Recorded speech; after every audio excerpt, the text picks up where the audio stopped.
ariko ibaza umuntu wifata akaza kuri kamera akavuga abagabo yaryamanye nabo, akavuga ko yakoraga umwuga w'uburaya. Ibi ngibi byangiza umutima wawe nubwo ubuzi kuri kwivura, ariko nanone si wowe gusa, byangiza n'umuryango wawe, habo wakomotseho ndetse n'umuryango uzagukomokaho.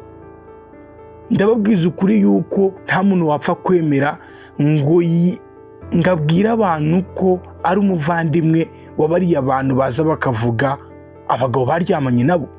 Umuntu akaza akavuga ngo naryamanye n'abagabo 5 n'abagabo 100, yabatandukaniye n'abangaba ba Jack ndetse n'abandi bantu tubona bameze nkabo. Hari ibintu tutagakwiye kuvugira ku mbuga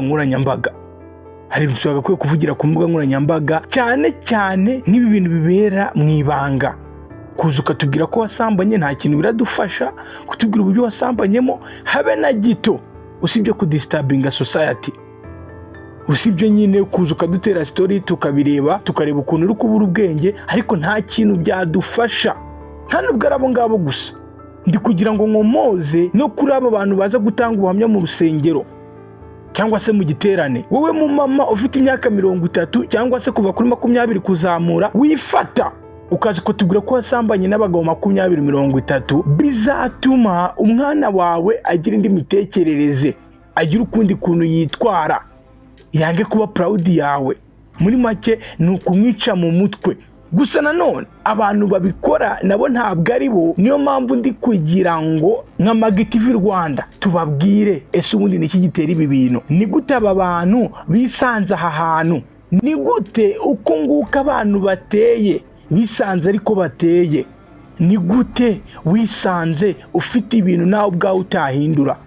Ni gute abantu bisanga bari gukora ibintu kandi bazi neza ko bazicuza ariko bakemera kubikora? I want to talk about this kugira ngo anyway buri muntu agira icyo asobanukirwa, amenye ubundi bumenyi.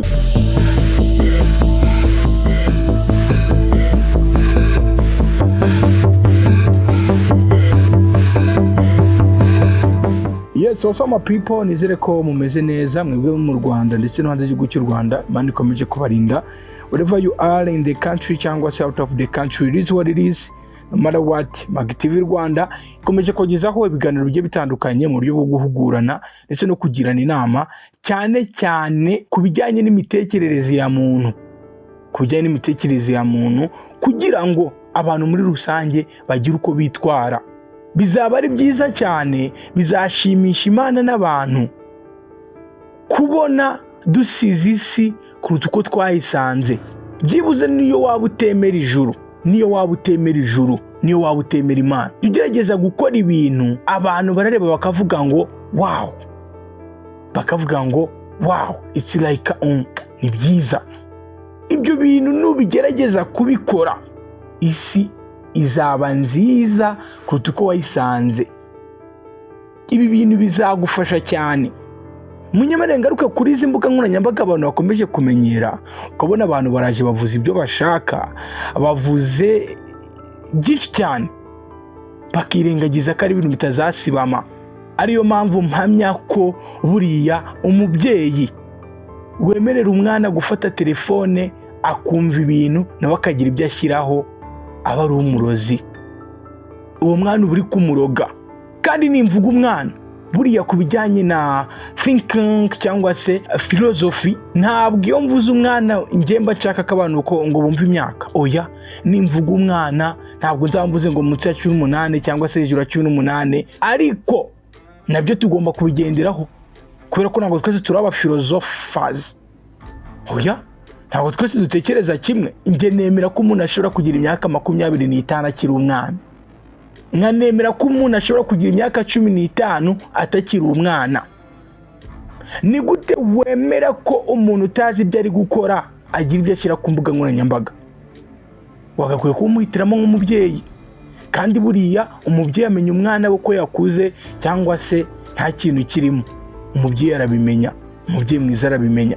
Ariko ibaza umuntu mukuru, umuntu w'imyaka 50, umuntu w'imyaka 30, 20, wifata akaza akavuga uburyo yasambanaga n'abagabo barenga 5, uburyo yari indaye, uburyo yakoragamo uwo mwuga akanawunoza. Ku mbuga nkoranyambaga ibyo bintu akabivuga, akajya gutanga ubuhamya mu rusengero, abantu bakabishyigikira, abantu bakabyumva, urumva hazakurikiraho iki? Ese ibyo bintu bifasha icyo ababyumvishe bigira ingaruka ki kuri we no ku bantu muri rusange? Uko biri kose ibi bintu bihungabanya umuryango uzagukomokaho. Nta mwana uzishimira kubona mama ari kuvuga ukuntu yari indaya, ukuntu yaryamanaga n'abagabo. Ibyo bintu nta mwana uzabyishimira.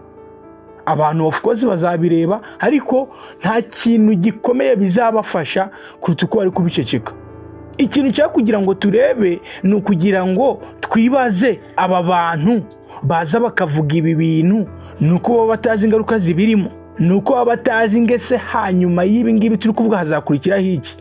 Yego hariho ababyumva gutyo, hariho abadatekereza ngese nyuma y'ibi ngibi hazakurikiraho iki, bitewe na limitations cyangwa se akantu navuga nk'agakingirizo gakingiriza imitekerereze yabo, kayikingiriza bigatuma batabona imbere uko bagakwiye kuba bahabona. Muri iyi si abantu rimwe na rimwe uzasanga bakumvira ubusa, ntabwo ari igitangaza.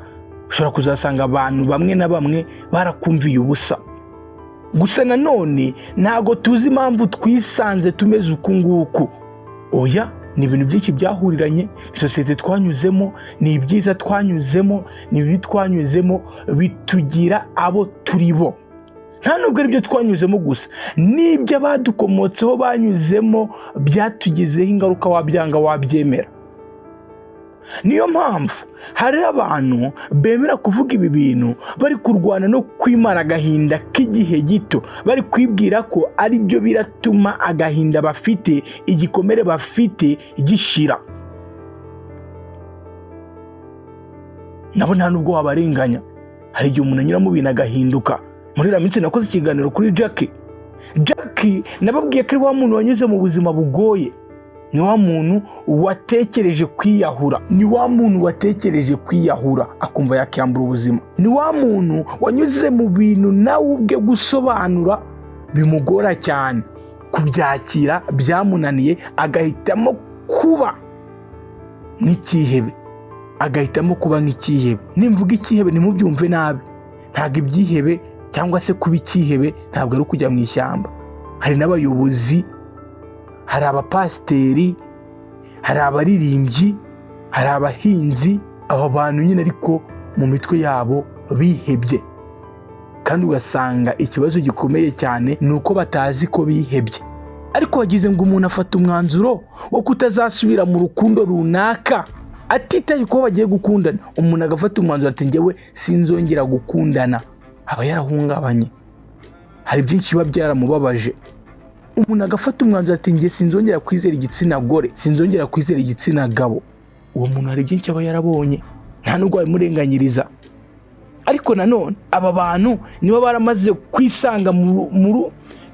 kwisanga aha hantu, bakaba nta n'uburyo bahikura, bagakwiye kuba bafashwe iki.